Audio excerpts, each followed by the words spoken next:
No one really likes spiders, do they? They're not really kind of very friendly things, really, and their faces look kind of worrying, and they're all those long legs. But the fact is, there are huge numbers of spiders on the park, running into many thousands, and they are very important predators, and most of them, in order to catch their prey, need to make spiders' webs.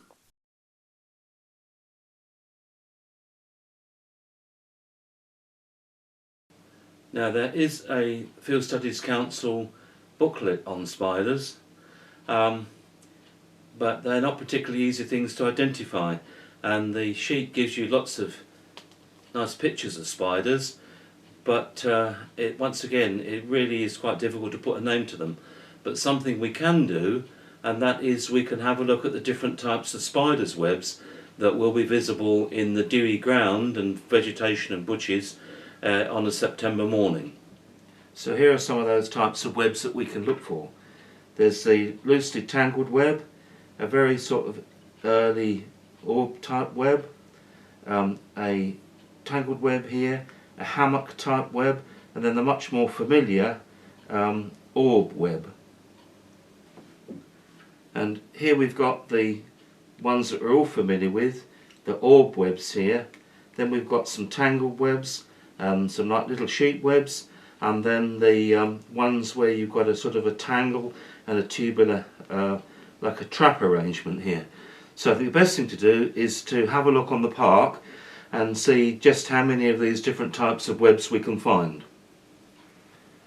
Spiders' webs are made of silk, and silk itself is a remarkable substance. Pound for pound and weight for weight, it is stronger than steel, and the spiders of course use this silk to make their webs to catch their prey. And they employ all sorts of different webs, and you can find these webs with the dew glistening on them on an autumn's morning.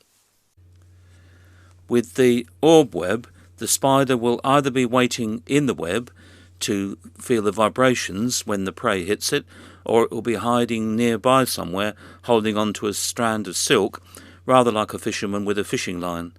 With the hammock web, the spider waits underneath, and when something runs along the top of the hammock, it rushes up and bites the prey from underneath.